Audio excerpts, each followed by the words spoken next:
નમસ્તે વિદ્યાર્થી મિત્રો, હું છું ભાર્ગવ લાઠિયા અને સ્વાગત છે તમારું સરદાર પટેલ વિદ્યાભવન નાના વરાછા સુરત દ્વારા આયોજિત આ ઓનલાઈન લેક્ચરમાં. આજે આપણે ધોરણ 9 વિષય વિજ્ઞાન અને ટેકનોલોજીમાં પ્રકરણ 15 અન્ન સ્ત્રોતોમાં સુધારણા, જેમાં આજના આપણા ટોપિકમાં છે કે ભાઈ ઉત્પાદનને કઈ રીતે વધારવું. બરાબર, તો ચાલો શરૂ કરીએ આજનો આપણો ટોપિક.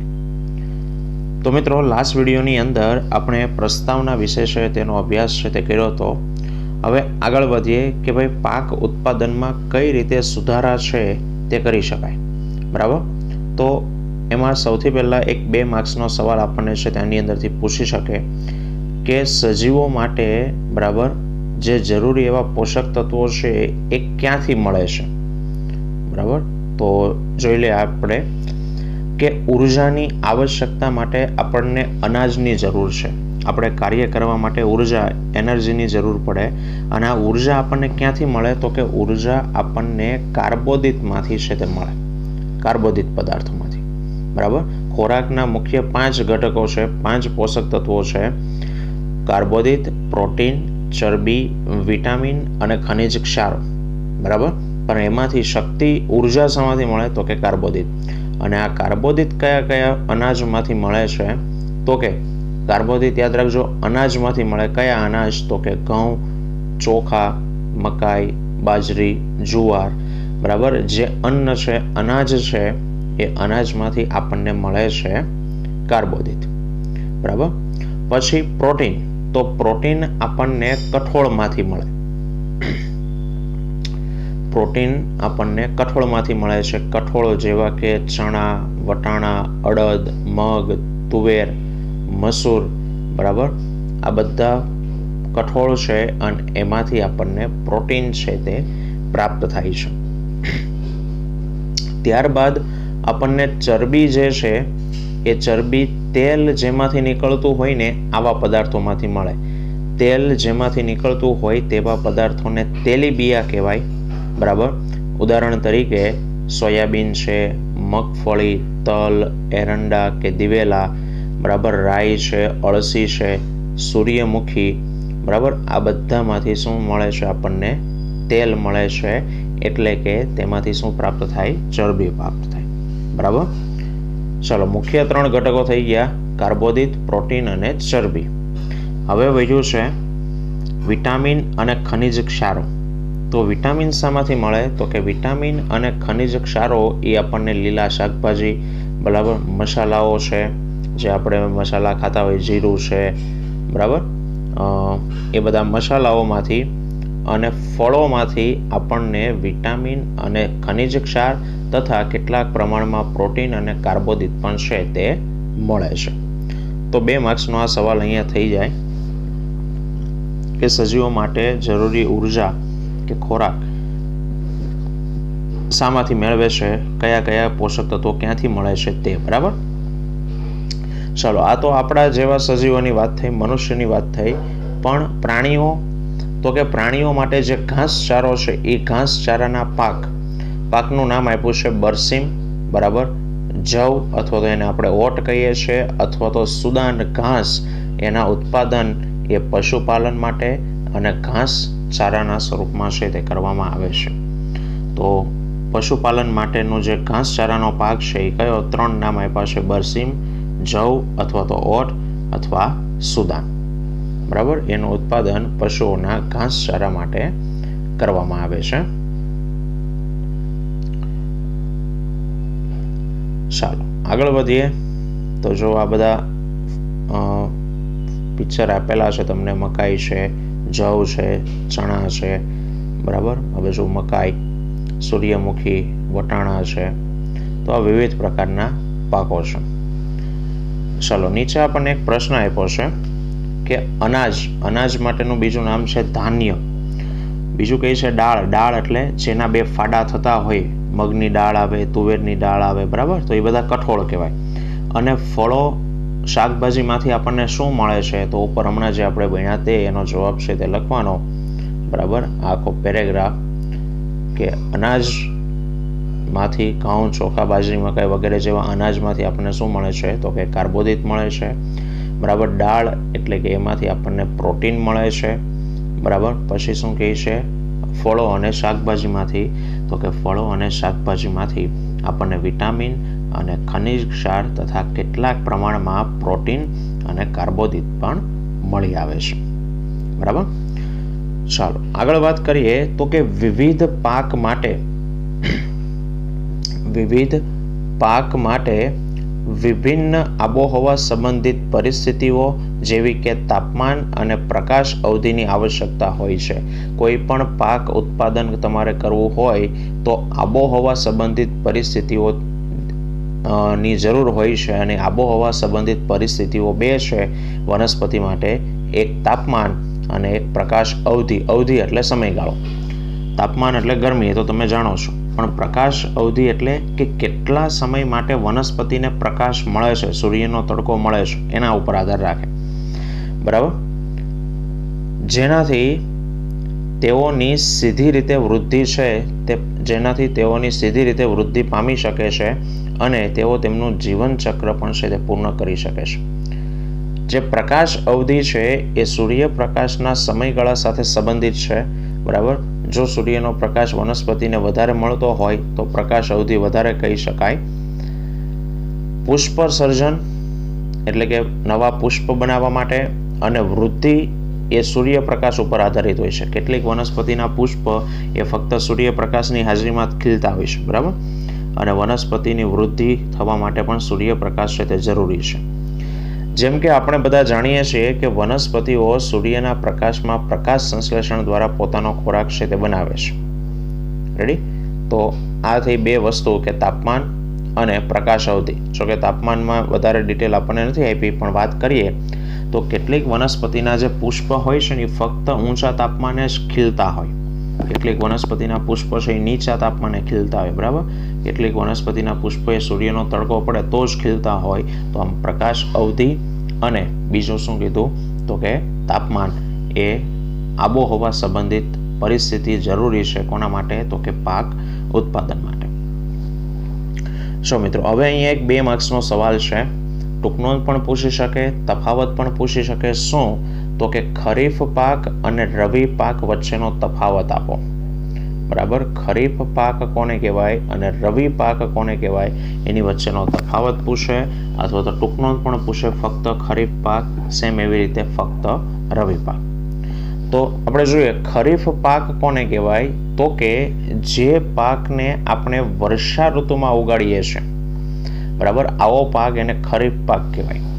વર્ષા ઋતુ એટલે કે ચોમાસામાં જે પાક આપણે ચોમાસાની ઋતુમાં ઉગાડીએ છીએ તે પાકને ખરીફ પાક છે તે કહેવામાં આવે છે. બરાબર. એનો સમયગાળો કયો હોય તો જૂન મહિનાથી ચોમાસાની શરૂઆત થાય. જો કે જુલાઈથી થાય, પણ આપણે જૂનથી ગણીએ તો જૂનની શરૂઆતથી લઈ અને ઓક્ટોબર મહિના દરમિયાન આ પાકની વાવણી છે તે થતી હોય. બરાબર. ચોમાસાનું ગાળું છે એટલે આ સમયની અંદર આ પાક છે તે ઉગાડવામાં આવે, જૂનથી ઓક્ટોબર. બરાબર. અને આ પાકના ઉદાહરણો કયા કયા છે? 3 મુદ્દા એની અંદર છે તે આપણે લખવાના હોય. એક મુદ્દામાં એની વ્યાખ્યા આવી ગઈ, બીજા મુદ્દામાં એનો સમયગાળો આવી ગયો, અને ત્રીજા મુદ્દામાં એના ઉદાહરણો તો જો અહીંયા આપણને આપ્યા છે. બરાબર. ડાંગર, સોયાબીન, તુવેર, મકાઈ, કપાસ, મગ અને અડદ આ ખરીફ પાકો છે. આને ચોમાસાની ઋતુમાં છે તે ઉગાડવામાં આવે. તમે જોયું હોય ચોમાસામાં મકાઈ છે તે વધારે મળે. બરાબર. ચોમાસાની અંદર કપાસ છે તે ખેડૂતોએ ઉગાડેલો હોય, કપાસની સાથે સાથે તુવેર પણ ઉગાડે. તો આ બધા ચોમાસામાં ઉગાડવામાં આવતા પાકો છે, એટલે કે ખરીફ પાકો છે. ચલો, પછી છે રવિ પાક. રવિ પાક કોને કહેવાય તો કે જે પાક શિયાળાની ઋતુમાં ઉગાડવામાં આવતો હોય. બરાબર. જે પાક શિયાળાની ઋતુમાં ઉગાડવામાં આવે છે તેવા પાકને રવિ પાક છે તે કહેવામાં આવે છે. અને આ રવિ પાકનો સમયગાળો પહેલો પતે એના પછી એનો કયો હતો જૂનથી ઓક્ટોબર, તો આનો સમયગાળો છે નવેમ્બરથી એપ્રિલ. નવેમ્બરથી એપ્રિલ માસ સુધી છે તેને ઉગાડવામાં આવે છે. આવા પાકને શું કહેવામાં આવે છે? રવિ પાક કહે છે. રવિ પાક કયા છે તો કે શિયાળાની ઋતુમાં ઉગાડવામાં આવતા પાક તો કે ઘઉં. શિયાળામાં ઉગાડો એટલે એનું ઉત્પાદન ક્યારે થાય? ઉનાળાની અંદર આપણને ઘઉં મળે. ઘઉં છે, ચણા, વટાણા, રાઈ, અળસી, આ બધા જે પાકો છે એ પાક કયા પાક કહેવાય? રવિ પાક કહેવાય. ઓકે, તો 2 ગુણમાં અગત્યનો એક સવાલ, તફાવત જે ગણો તે ખરીફ પાક અને રવિ પાક. રેડી? પહેલો મુદ્દો એની વ્યાખ્યા 2ની લખવાની કે વર્ષા ઋતુમાં ઉગાડવામાં આવતા પાકને ખરીફ પાક કહે છે. રવિ પાક તો કે શિયાળાની ઋતુમાં ઉગાડવામાં આવતા પાકને શું કહેવાય છે? રવિ પાક કહે છે. ખરીફ પાકને જૂન માસથી ઓક્ટોબર માસ સુધી છે તે ઉગાડવામાં આવે છે. રવિ પાકને નવેમ્બર માસથી એપ્રિલ માસ સુધીના સમયગાળામાં ઉગાડવામાં આવે છે.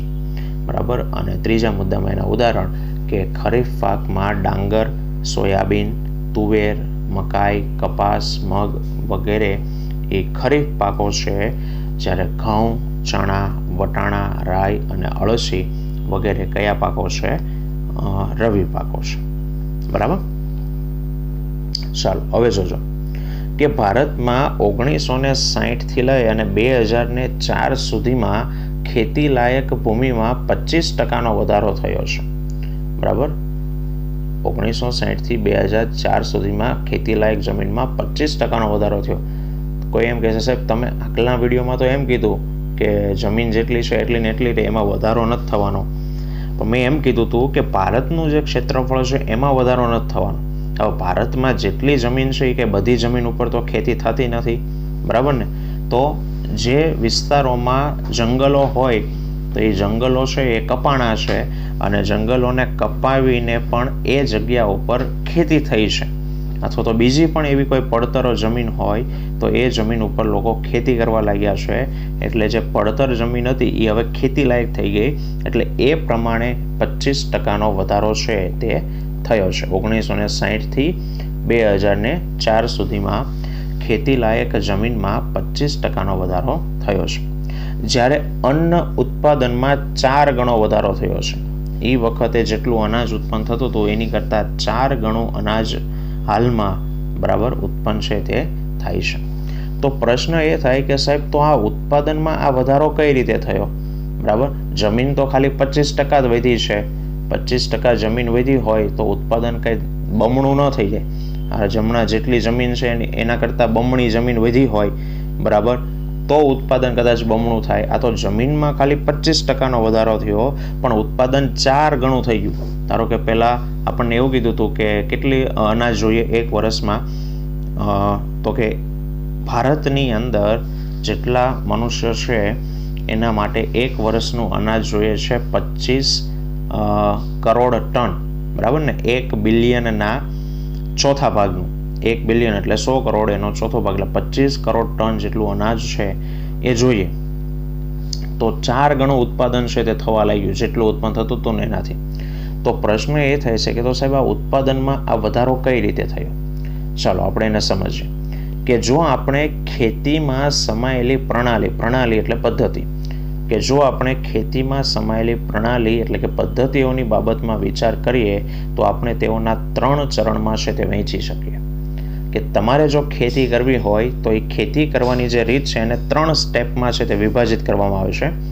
સૌથી પહેલા સ્ટેપમાં શું કરવામાં આવે તો કે બીજની પસંદગી. પહેલાં તો તમારે બીજ પસંદ કરવા પડે. તમે જેવા બીજ પસંદ કરો એને આધારે તમારો પાકનું ઉત્પાદન છે તે આવે. બરાબર. તો સૌથી પહેલું ચરણ છે બીજની પસંદગી. પછી તો કે બીજા ચરણની અંદર શું આવે તો કે પાકની યોગ્ય દેખરેખ રાખવી.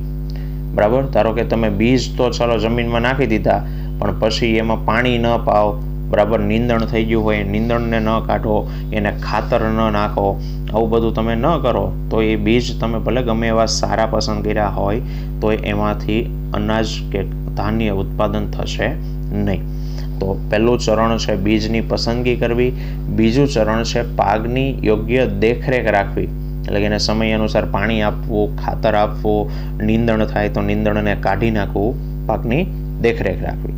અને ત્રીજું અને છેલ્લું કે જ્યારે ખેતરોની અંદર પાક ઉગી જાય બરાબર પછી એ પાકની સુરક્ષા કરવાની અને એ પાકની કાપણી કે લણણી કરેલો જે પાક છે એને નુકસાનથી બચાવવો એ ત્રીજું ચરણ છે. એટલે ધારો કે હવે ખેતરમાં તમારો પાક મોટો થઈ ગયો છે, તો એને અન્ય કોઈ પશુઓ ખાઈ ન જાય, બરાબર, કે વધારે પડતું નીંદણ ન ઉગી નીકળે, તો એનાથી રક્ષણ આપવું જોઈએ.